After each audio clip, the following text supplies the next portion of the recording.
my baby, my Valentine, yeah. Boy, now you done making my temperature dead rise. If you leave me, I go die, I swear. You are like the oxygen I need.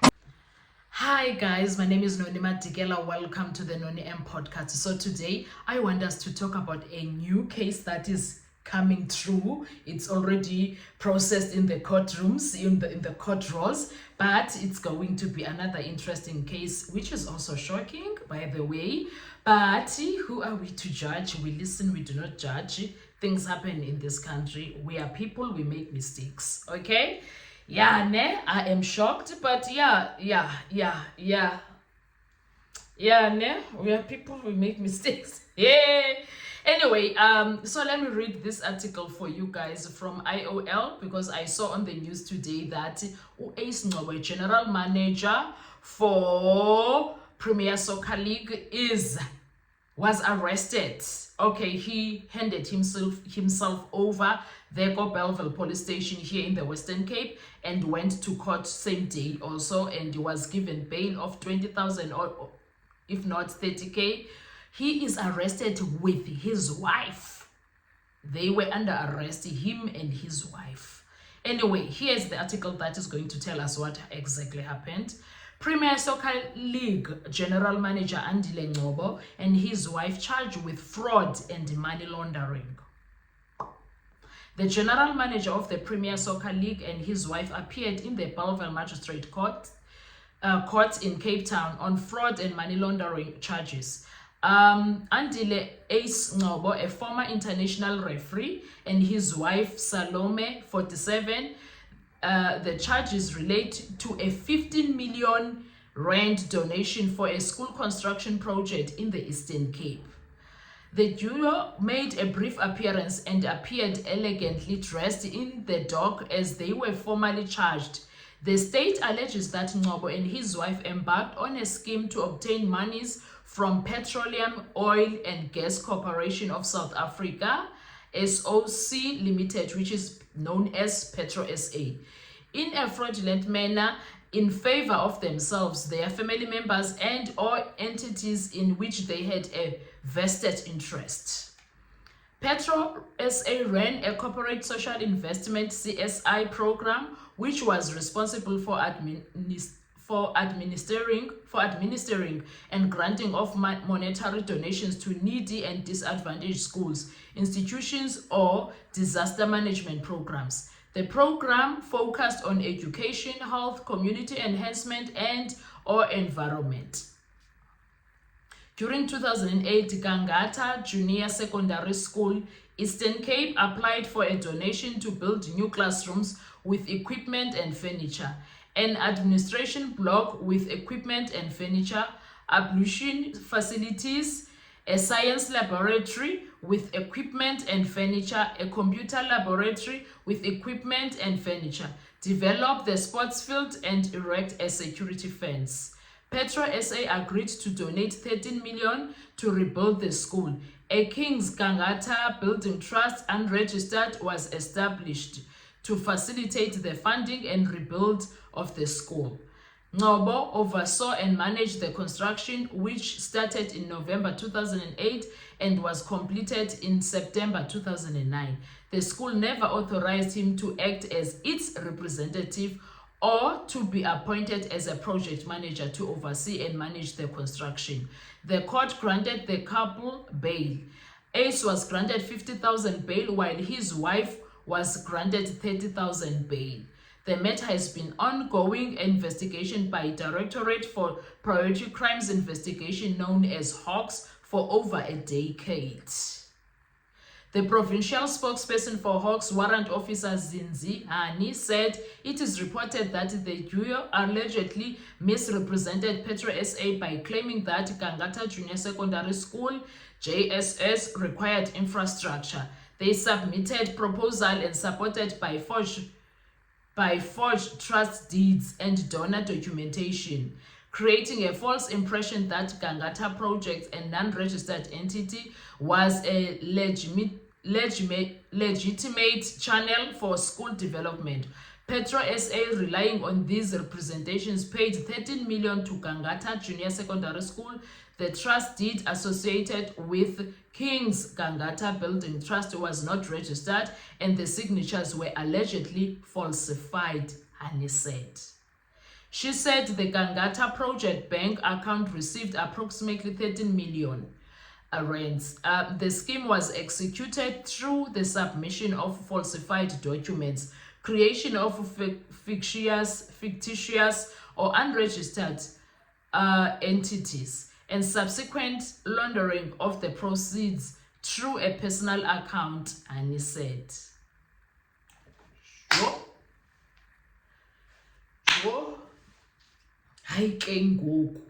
Is there something that does not involve corruption in this country?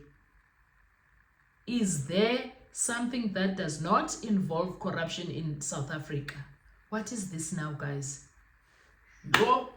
Anyway, Newsroom was there conducting interviews. I'm going to put a clip. Thank you, in Newsroom.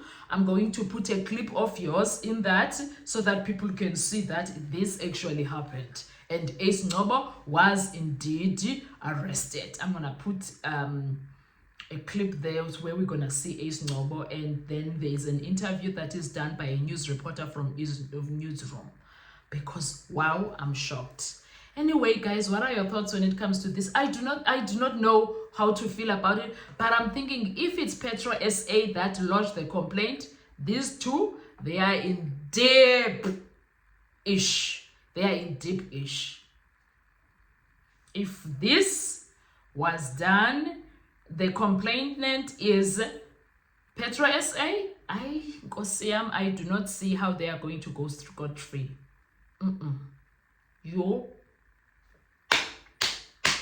I wonder now, when it comes to his job go Premier League, how are they going to receive this?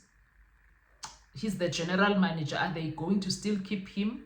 I don't know. Anyway, let's talk next time. Thank you so much. Enjoy your day. Bye-bye. That is indeed true. Ace Andile Ace Ncobo, together with his wife, appeared at the Bellville Magistrate Court this morning and ultimately this afternoon as well, facing charges of fraud and money laundering on a particular case or investigation that dates back to 2012. But to talk to us and give us background on this particular case and investigation, I'm joined by Lieutenant Colonel Ncobo, who's the spokesperson of the Hawks in the Western Cape. Sir, thank you so much for your time. But if you could just give us background to the matter that was heard in the Bellville Magistrate Court this afternoon. Thank you so much, ma'am. I can clearly state that Andile Ace Ncobo, who is the former PSL ref and the general manager of the PSL currently, together with his wife, Salome Ncobo, they both appeared at the Bellville Magistrates Court this morning on charges of fraud and money laundering. Ma'am, this stems back on allegations that they represented Petro SA, where they stated that their school, which is Gangata Junior Secondary School, they needed money for infrastructure. That is when Petro SA deposited the money for that purpose. But investigations by the Hawks revealed that that money was not used for that purpose. Instead, it was channeled through to other various accounts associated with the accused. Which sees the case or the charges of money laundering and fraud. But this case dates back to 2012. What are some of the reasons behind the delay insofar as the investigation is concerned? You'll remember, ma'am, if we're talking about these kinds of large sums of money, we need to investigate thoroughly this matter. So we need to give facts before we can bring the docket to court for decision.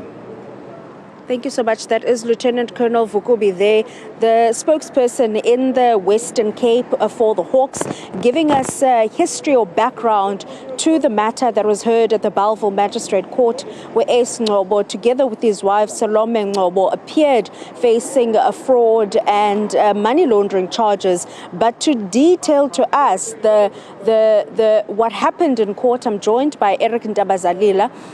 The pair has been granted 30,000 rand bail and 50,000 rand bail. I understand that the state was opposing the bail application. Talk to us about the reasons behind that. Yes, our intentions were to oppose bail, but we did not get that opportunity. First, we asked the court to grant us an opportunity to put together a bail profile.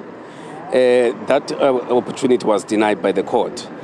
And then there was a short bail application done through affidavits, of which we could not respond to because we were not ready. Also, we noticed that there is some information from those affidavits that needed to be confirmed by the IO. So we advised the court that we were not in a position to respond to those bail applications. But the court in its ruling said the state has got nothing to add and granted them the bail. The prosecutor did indicate to the court that we are going to take the decision on appeal, and we requested a 14-day postponement so that we can put together some papers to ask for a review of that decision. So the court has been postponed. The case has now been postponed to the 29th of May for further investigation and for us to put together those papers so that we can ask for a review of that decision. One of the challenges was the addresses that were provided to authorities. Yes, when they were conducted earlier by the investigating officer, they provided two addresses, one in the Eastern Cape, the other one in Johannesburg. When they handed themselves in this morning at the police station next door and they were processed, they provided two new addresses, which we raised in court and said we needed to confirm those addresses, but the court did not give us that opportunity. So we are in that position as we speak. Can we perhaps find out as to why they're appearing in the Western Cape and have been arrested in the Western Cape? The applications were done to Petro SA, and Petro SA offices are in Cape Town. In fact, I think it's in Paro. That is why this case is here at the Bellville Magistrate, because the case was opened at the Paro police station.